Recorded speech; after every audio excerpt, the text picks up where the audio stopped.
কেমন আছেন সবাই? আশা করি সবাই ভীষণ ভালো আছেন। আমিও ভীষণ ভালো আছি। এনকে ড্রিম লাইফ ব্লগে সকলকে স্বাগত জানাই। আজ আমি আমার ছেলের সঙ্গে আমি একটা রেস্টুরেন্টে চলে আসলাম। এই জন্যই চলে আসলাম যে ও 1 থেকে ক্লাস 2 এ উঠেছে। তো ছেলে ভীষণ খুশি ছিল। ও সকালবেলায় বায়না ধরেছিল যে মাম্মা আমাকে কিছু আজকে তোমাকে গিফট দিতে হবে। তো ও এটাই বায়না করেছিল যে আমি ফার্স্ট টাইম পিজ্জা খেতে চাই। তাই জন্যই ওকে আর আমি না করতে পারিনি। আমরা বিকেলের মধ্যে বেরিয়ে পড়লাম। প্রথমেই দর্শন করলাম আমরা অনুকূল ঠাকুরের সৎসঙ্গ বিহার, আমাদের ঠাকুরবাড়ি। সেখানে আমার সন্তানকে সমস্তটা আশীর্বাদ দিয়ে ওর মনস্কামনা পূর্ণ করার পরে আমি ওকে রেস্টুরেন্টে নিয়ে চলে আসলাম। এর আগের দিন আমি তোমাদেরকে ঠাকুরবাড়ির ব্লগ ভিডিওটা আপলোড দিয়েছিলাম, নিশ্চয়ই তোমরা দেখেছো। খুব সুন্দর একটা ঠাকুরবাড়ি। আমাদের মালদাতেও আছে মহানন্দপল্লী, সেটার কখনো ব্লগ ভিডিও করা হয়নি, তবে আমি জলপাইগুড়িরটা করে দিলাম। দেখো, প্রথমে আমি এসে পিৎজাটা অর্ডার দিয়ে দিয়েছিলাম ওর জন্য, কিন্তু ও তো কাটতে পারে না বা শিখতেও পারে না। ওকে আমি একটুখানি দেখিয়ে দিলাম, ও তো পিৎজা দেখে ভীষণ খুশি। তারপরে আমি ওকে খাওয়াটাও শিখিয়ে দিলাম। একটু প্রথমের দিকে গরম ছিল, কিন্তু মুখে দিচ্ছিল না। তারপর ওর বেশ ভালো লেগেছে। আমাকে ওর গল্প শোনাচ্ছিল যে আমার হোস্টেলের সমস্ত দাদারা, আমার বন্ধুরা পিৎজা খেয়েছে, কিন্তু আমি আর বলতে পারি না ওর টেস্ট কেমন, খেতে কেমন। তো এইবার আমি সবাইকে হোস্টেলে গিয়ে বলবো যে এবার আমার মাম্মা আমাকে পিৎজা খাওয়াতে নিয়ে গেছিল। তো আমি এবার অনেক খুশি। জানেন তো, মাঝে মাঝে মনের মধ্যেকার অনেক চাপা কথা মুখ ফুটে বেরিয়ে আসে। যার মনে বিশ্বাস আছে সে ভালোবাসায় কখনো হার মানে না।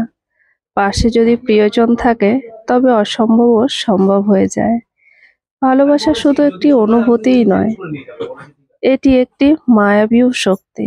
স্বপ্ন পূরণের অনেক সাহস দেয়, যা মানুষকে এগিয়ে যেতে শেখায়।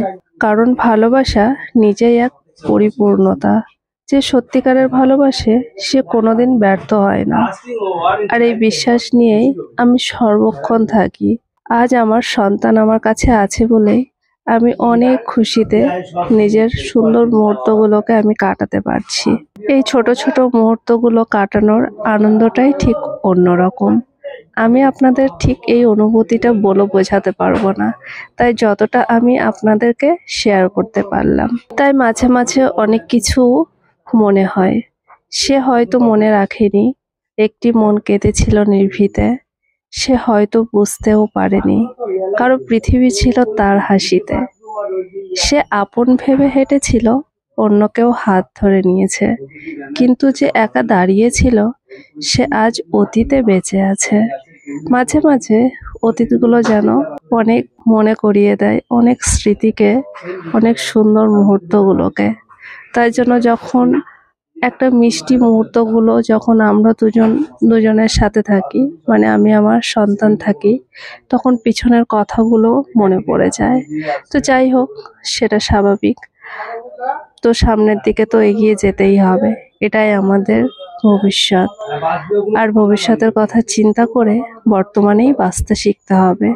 তাই আমি বর্তমানে বাঁচতেই ভালোবাসি। আমি সবসময় প্রেজেন্টেই থাকি। আমি এই মোটামুটি 4-5 দিনের জন্য আমি আমার সন্তানকে এখানে নিয়ে এসেছিলাম। তারপর 4 তারিখে ওর ক্লাস ওপেনিং হবে, আমি ওকে মালদাতে নিয়ে চলে যাব। ভাবছি আর একটা বছরই মালদাতে রাখবো, তারপরে আমার এখানে আমি জলপাইগুড়ি হোক বা শিলিগুড়ি হোক, সেখানে আমি নিজের কাছে শিফট করিয়ে নেব।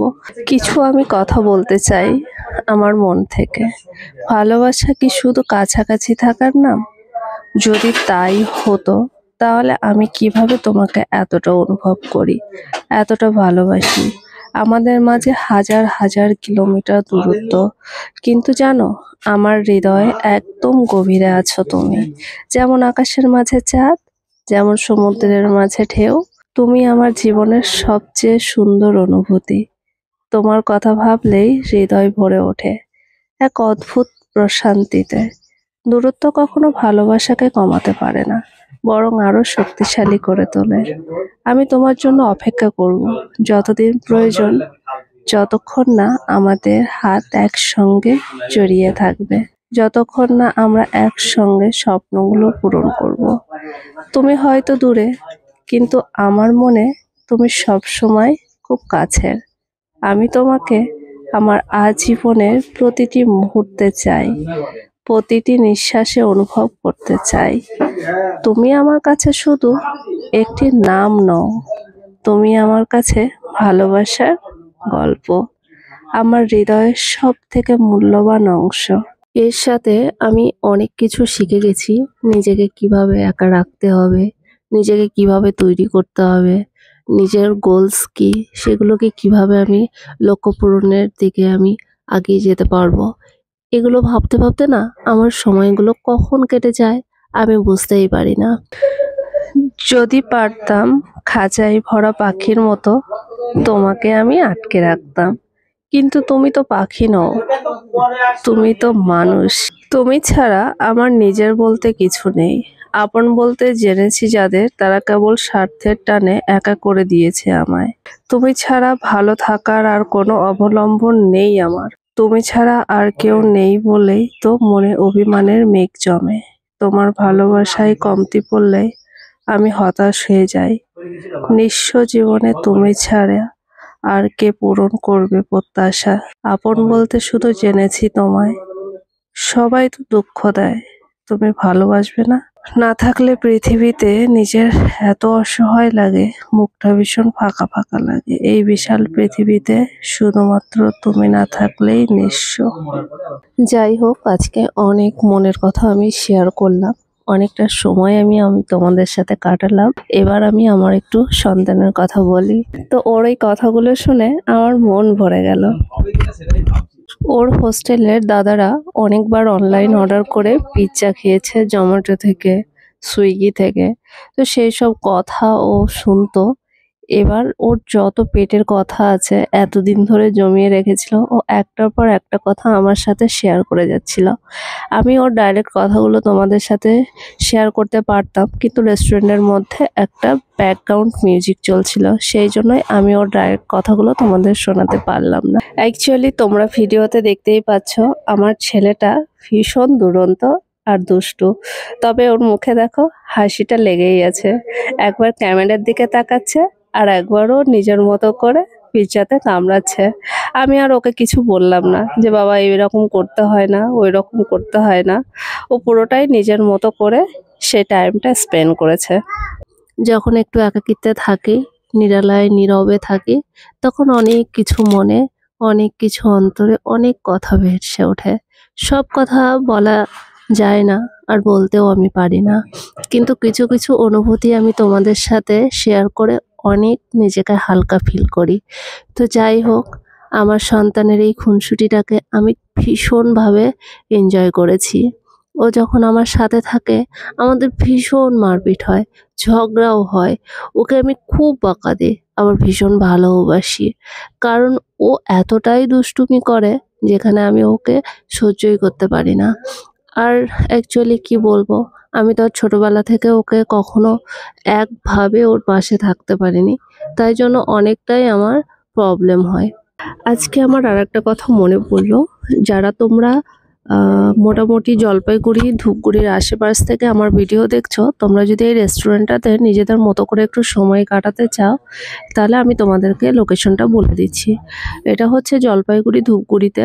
এটা হচ্ছে ধূপগুড়ি টার্মিনাল থেকে সিনেমা হলের দিকে, মানে ফালাকাটা রোড যেতে হবে। ফালাকাটা রোডে সিনেমা হলের সামনে থেকে একটুখানি পিছনে, ওটা সৎসঙ্গ বিহার যে মন্দিরটা আছে তার থেকে একটুখানি 2-3 পা আগিয়ে গেলেই এই রেস্টুরেন্টটা পাওয়া যাবে। রেস্টুরেন্টটি একদম মেন রোডের সাথেই আছে। আজ আস্তে আস্তে বিকেলে এক কাণ্ড হয়েছে। আমাদের এইখানে সৎসঙ্গেতে একজন দিদি ভাইয়ের সাথে, মানে আমাদের জয়গুরু শিষ্যর সাথে দেখা হয়েছে। তো ওনার বাড়িও আমাদের মালদার ওইদিকে, ফারাক্কার ওইদিকে। ফারাক্কা পার হয়ে, মোটামুটি ফারাক্কা পার হয়ে না, ফারাক্কা ব্রিজের এই পারেই, মোটামুটি মালদাতেই পড়ে। তো উনি এখানে জব সূত্রে আছেন ওনার ফ্যামিলি নিয়ে। তো তো উনি অনেক কথা বললেন। ওনার সন্তানকেও এখানকার স্কুলেই দিয়েছে, গুরুকুল যেহেতু ছোট, তো গুরুকুল নামক নতুন স্কুল তৈরি হয়েছে, সেখানেই হচ্ছে ওর সন্তানকে দিয়েছে। তো উনি ধূপগুড়ি মেন জায়গাতেই থাকে। আমি যেহেতু গ্রাম সাইডে থাকি, ওই জন্যই আমাদের থেকে একটু ডিস্টেন্সে থাকে। আমি যখন প্রথম ওখানে শিফট করেছিলাম তখন আমি টাউনের মধ্যেই ছিলাম। তো যেহেতু কাজ আমার ওইদিকেই শুরু হয়েছে, তাই জন্য আমি ওইদিকে চলে গেছি। আর ওইদিকে শুধু জমি, আলুর চাষ, বিভিন্ন রকমের নানা রকম সবজি, মানে টোটাল এগ্রিকালচারে ভর্তি। আর এতটাই ন্যাচারাল পরিবেশ, তোমাদেরকে কি বলবো, মানে এতটা গরম বোঝাই যায় না, সারাক্ষণ যেন একটা ঠান্ডা ঠান্ডা মৃদু মৃদু হাওয়া বইতে থাকে। বেশ ভালো আমাদের পরিবেশটা। তো অনেক দিন পর আবারও আমি মন খুলে কথা বললাম। আর দুদিন আমি ভিডিও দিতে পারিনি, কারণ আমি ট্রাভেলে ছিলাম। আমার সন্তান আমার সাথে ছিল, কারণ ওর সাথে যখন আমি থাকি ফোন আর আমার কাছে থাকে না, ওর কাছেই থাকে। তাই জন্য আমি কিছু ভিডিও এডিটিং করতে পারিনি। আরও আমার মামার বাড়ির ওইদিকে কলাইবাড়িতে আমরা ঘোরা হয়েছে। আরও কিছু সুন্দর সুন্দর ব্লগ ভিডিও আছে, যেগুলো আমি তোমাদের সাথে আপলোড করব। বেসিক্যালি পার ডে আমার ব্লগ ভিডিও বানিয়ে আমার আপলোড দেওয়া পসিবল হয় না, তাই জন্য আমি একদিনের আগে বা দুদিনের আগের ভিডিওগুলো এডিটিং করে আপলোড দিয়ে রাখি, আর ডেট দিনগুলো আমি পরের দিন করে আপলোড দিই। যারা আমার চ্যানেলে নতুন বন্ধুরা আছো, তারা আমার চ্যানেলটিকে সাবস্ক্রাইব করে অবশ্যই আমার পাশে থেকো। আর যারা আমার সম্পূর্ণ ভিডিওটা এতক্ষণ ধরে দেখলে, তাদেরকে আমি অসংখ্য ধন্যবাদ জানাই। আর ভিডিওটি ভালো লাগলে অবশ্যই তোমরা লাইক, কমেন্ট আর শেয়ার করে দিও। আমার ভিডিও তোমরা কোথায় কোথায় থেকে দেখছো, সেই লোকেশনটা যদি তোমরা কমেন্টে জানাও, তাহলে আমি বুঝতে পারবো আমার পরিবারের কোন সদস্যরা কোথায় থাকেন। তো আমার ভীষণ ভালো লাগে, আগের ভিডিওগুলোতে তোমরা অনেক ভালোবাসা, অনেক সাপোর্ট দিয়েছো। আর একটু একটু করে আমার সাবস্ক্রাইবারও বাড়ছে, একটু একটু করে আমার ভিউ আসতে শুরু করেছে। এইভাবে তোমরা আমায় ভালোবাসা দিয়ে পাশে থেকো, আমি অনেকটাই এগিয়ে যেতে পারবো। আর আমার এনকে ড্রিম লাইফেরও পরিবারে অনেকটাই চলে গেছে, ফেসবুক পরিবারে। ওখানে হচ্ছে আমার স্টার মনিটাইজেশনটাও অন হয়ে গেছে। আরও কিছুটা দিন টাইম লাগবে, কারণ 2 মাসও হয়নি আমি ওই এনকে ড্রিম লাইভের পেজটা ওপেন করেছি। আগে আমার নিজস্ব প্রোফাইল ছিল, কিন্তু যেহেতু আমি প্রফেশনাল সব আমার কাজের ভিডিও ছাড়তাম, তাই জন্য আমি লাইফস্টাইলের ব্লগ ভিডিওটা আর ছাড়তাম না।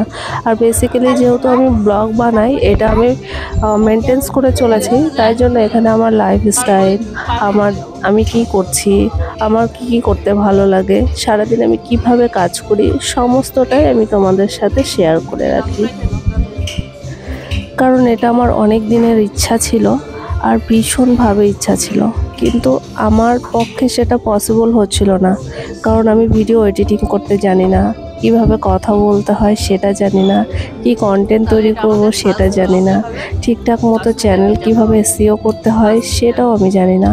অনেক সব ভালো ভালো দিদিদের টেক চ্যানেলগুলো ওপেন করা আছে, তাদের ভিডিও দেখে কিন্তু আমি অনেকটাই চ্যানেলকে গ্রো করেছি, এবং ধীরে ধীরে আমার চ্যানেলে ভিউও আসতে শুরু করেছে।